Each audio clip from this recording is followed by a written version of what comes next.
Бұл дюал космостан көрінеді дейді. Бірақ бұл хақиқат па? Алдыңызда инсаният тарихындағы ең ұлы имарат, ұлы Қытай дюалы. Ол 21 000 километрден аслам аралыққа созылған.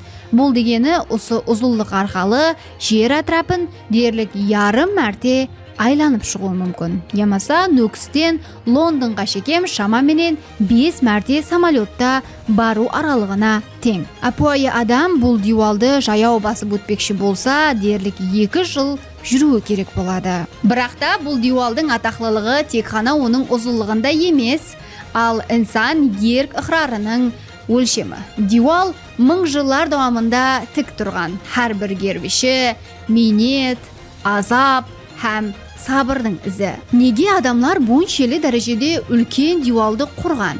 Бұл арқалы олар неден қорғалған? Һәм қалайынша бұл дюал Қытайдың мәңгілік символына айланды?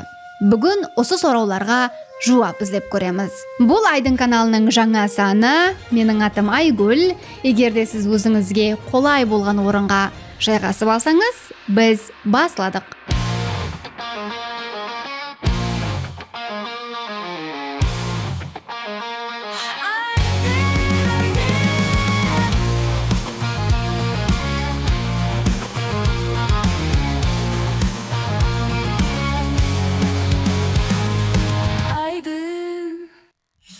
Ұлы Қытай дюалы адамзат жаратқан ең ұзын имарат есептелінеді.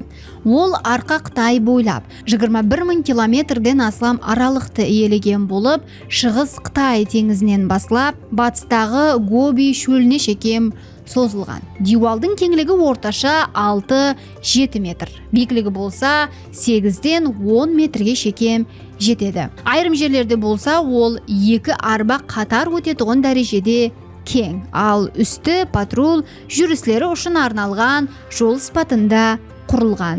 Ол дүнияда ұзынлығы бойынша теңі тайы жоқ имарат спатында тән алынған. 1987 жылы ЮНЕСКО оны бүткіл жаһан мәдени мирасы тізіміне кіргізген, һәм бүгінде ол Қытайдың ең үлкен символларынан бірі есептелінеді.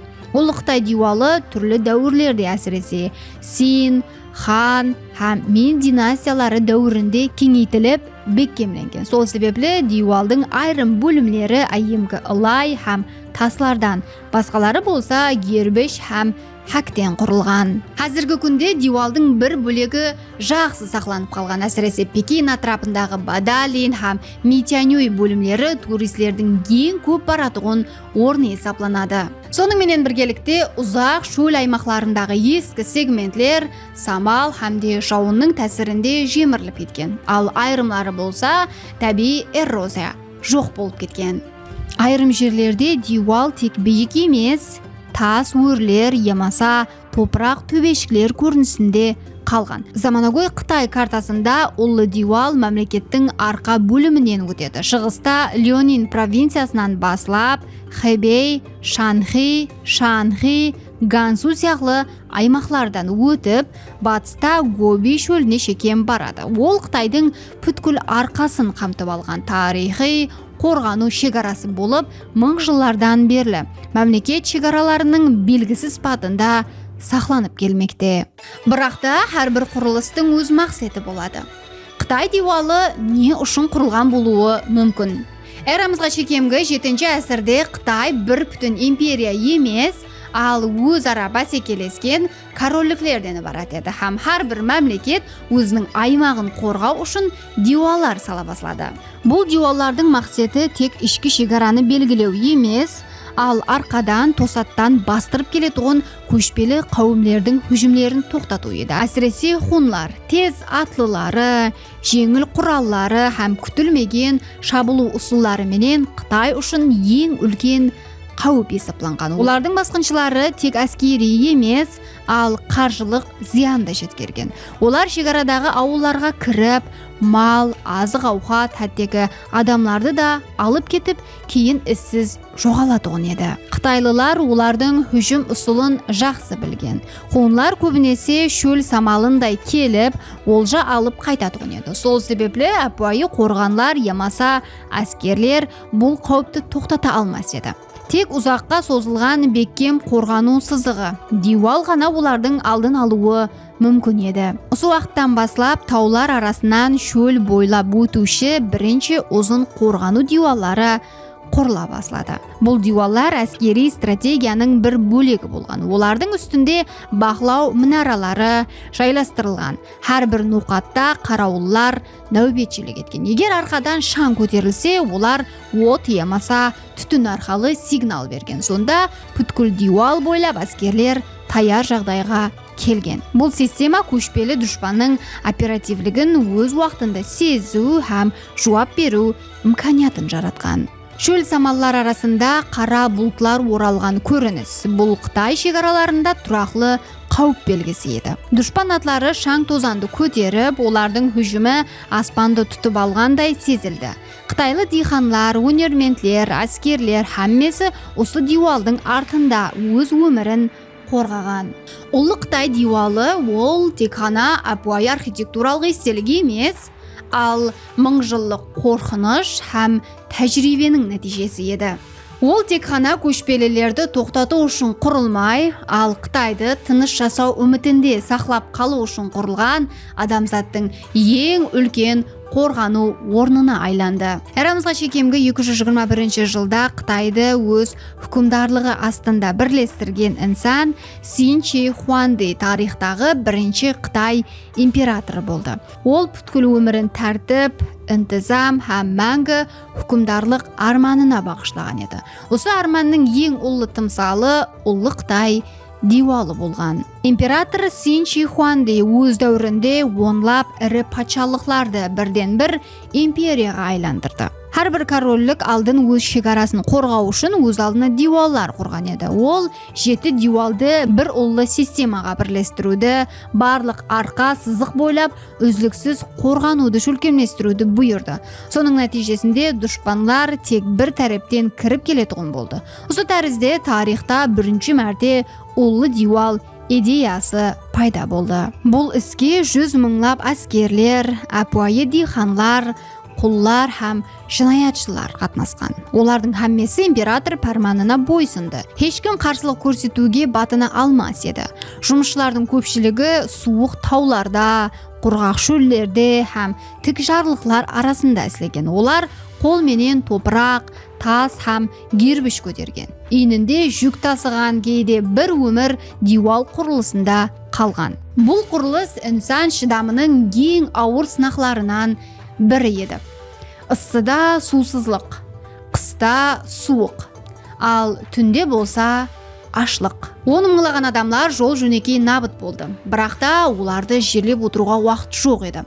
Соның ұшында айрым өлген адамларды, яғни олардың денелерін сол дивалдың ішіне қосып кетілген дейді. Сол себеплі халық арасында ұлы Қытай дивалы, бұл өлілер арасына құрылған дивал деген сөз пайда болған. Бүгін тарихшылар сол дәуірді естер екен, диваллардағы қорғанлар және оны құрғанлар да сол жерде жатыр дейді. Бұл тек қана метафора емес, ал хақиқатлық. Себебі бұл дивал инсан минеті, азап һәм құрбанлығының тасқа айланған тарихы. Син Чи Хуанди бұл дивалды мәңгі күш тымсалы сипатында құрдырды. Ол өз империясын ешқашан құламастай етіп бекемлеуді арман еткен еді. Бірақ дивал тұрақлы тұрар, императорлар алмасар, инсан болса сол таслар арасында іссіз кете берер еді. Ұлы Қытай дивалы бұл әпуайы дивал емес, ал өз дәуірінің ең ірі инженерлік ажайып еді.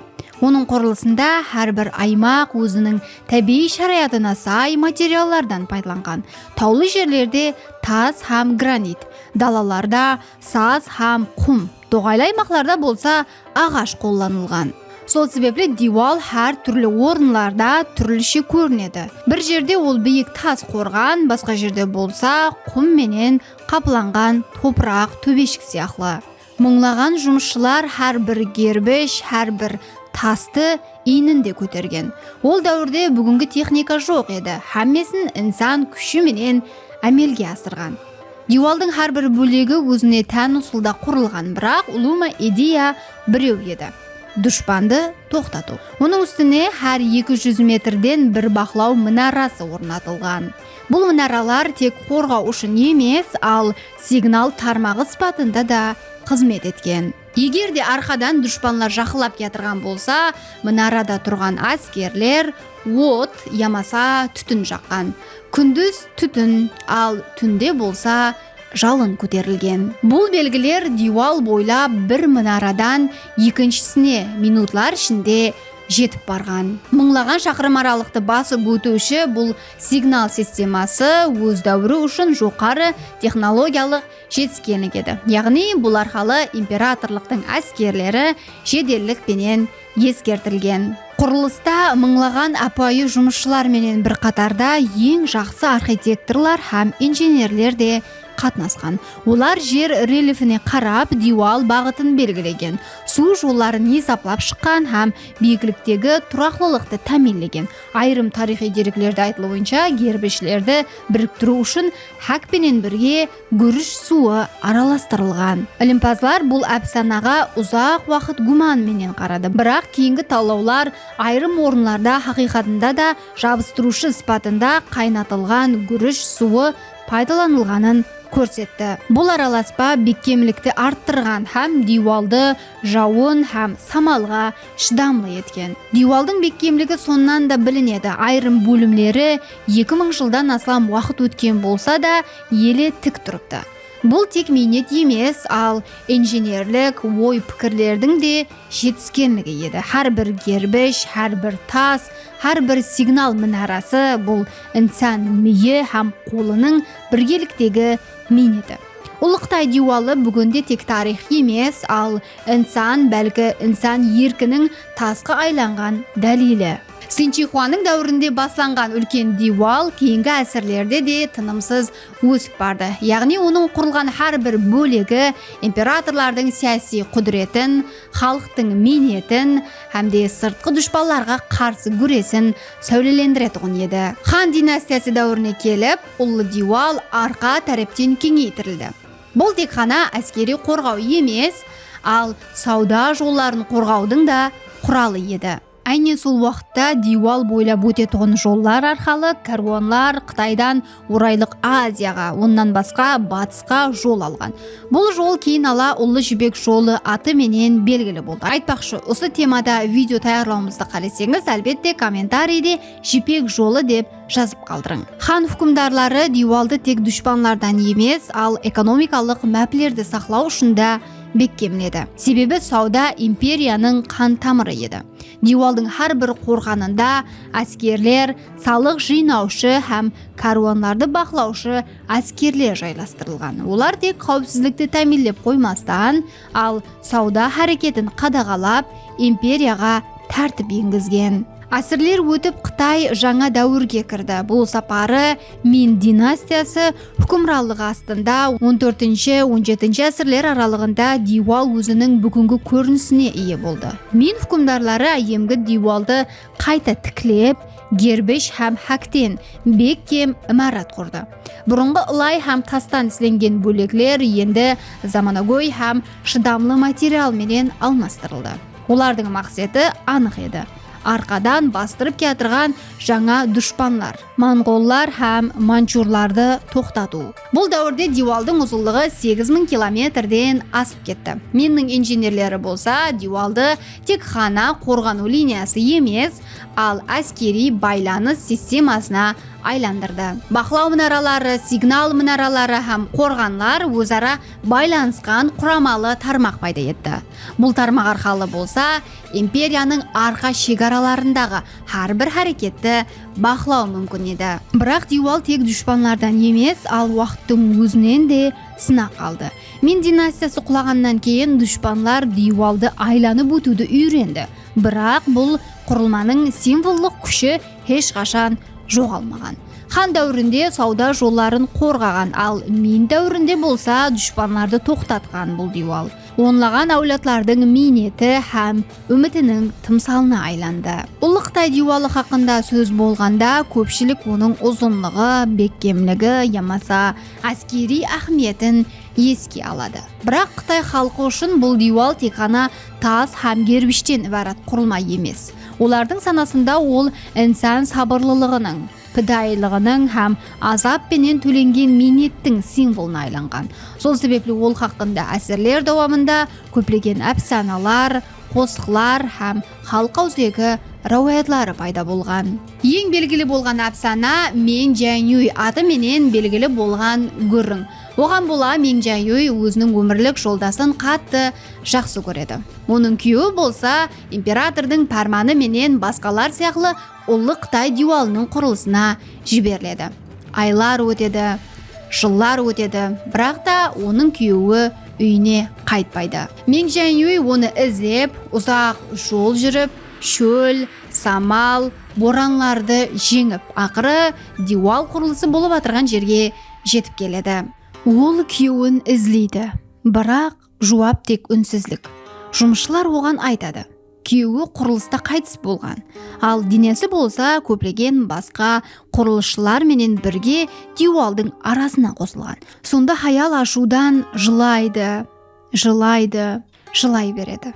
Һәм айтылуынша оның көз жаслары соншелік көп төгілген, дюалдың бір бөлегі құлап түскен. Бұл гүрің халық арасында ұлы Қытай дюалы артындағы инсанилық апатшылықтарды еслетіп тұрушы символға айланды. Ол мыңлаған құрылысшылардың, мәжбүри минеттегі адамлардың, өз жақынларын жоғалтқан шаңырақлардың тымсалы спатында жасап келеді. Қытайда бұл әпсана тек қана мұхаббат емес, ал әділдік һәм адамгершіліктің тымсалы деп қаралады. Сол себепле бүгінгі күнде де ұлы Қытай дюалына қараған әрбір инсан оны тек қана тарихи естелік спатында емес, ал инсан рухының мәңгілік күші спатында көреді. Себебі ол сабырдың, садықлықтың һәм минеттің тасқа айланған тарихы. Заманауи қытайлылар үшін дюал енді қорқыныш емаса ұрыс тымсалы емес, ал милли мақтаныш, бірлік һәм ерк ықрар белгісі. Ол өтміштегі азапты еслетсе де, бүгін ол халықты бірлестіретұғын күшті сәулелендіреді. Ұлы Қытай дюалы хақында дүнияда ең белгілі, бірақ та ең надырыс болған пікірлерден бірі ол космостан көрінеді. Көпшілік оны хақиқат деп ойлайды, хәтте мектеп сабақлықларында да солай жазылған дәуірлер болған. Бірақ та іліми жақтан бұл пікір дұрыс емес. Астронавтлардың өзлері, соның ішінде НАСАның уәкілдері бұл дауагерлікті бекарлайды. Космостан жерге қарағанда инсан көзі менен бұндай тар имаратты ажыратып көру дерлік имкансыз. Себебі дюалдың кеңлігі орташа 6-7 метр. Яғни ол жол ямаса дария сияқты табиғи сызықлардан парқланбайды. Астронавтлар былай деген: қалалар, дариялар, шөллер анық көрінсе де, дюалды көру үшін сізге камера линиясы ямаса арнаулы зум керек болады. Солай етіп космостан көрінеді деген белгілі сөз тикарында тек символикалық көрініс, яғни хақиқатлығы емес. Бұл надырыс түсінік қашан пайда болғаны анық емес. Бәлкім ұлы дюалдың үлкенлігі һәм белгілілігі адамлардың көз алдында оны хәдден тыс ұлы етіп көрсеткен шығар. Себебі ол инсаният жаратқан ең ұзын имарат болғаны үшін ол хақында хәтте аспаннан да көрінеді деу тек хайран қалдырушылық еді. Бірақ ілім бұл пікірді әлі қашан бекар еткен. Уақыт өтуіменен дюалдың әскери ахметі азайған. Дұшпанлар енді атларында емес, ал жаңа құраллар менен келетұғын заман басланған. Дюал ямаса жерді айланып өту мүмкін болған уақытлар келгенде, ол енді қорғану емес, ал тарихи естелікке айланған. Бірақ тап сол уақыттан баслап оның символикалық мәнісі күшейді. Бүгінгі күнде ұлы Қытай дюалы Қытай халқының минеті, бірлігі һәм сенімлілігінің символы спатында қадірленеді. Ол енді ұрыслар үшін емес, ал өтміштен сабақ алу һәм тарихты сақлап қалу үшін бар. Дұрыс, ол космостан көрінбейді, бірақ та Қытайдың жүрегінен анық көрінеді. Құласы сондай гәплер. Бүгінгі видеомыз сізге ұнады ма? Және осыған ұқсас қандай темаларда видео таярлауымызды қалайсыз? Пікірлеріңізді комментарийде жазып қалдырың. Айдың каналының жаңа санында көріскенше.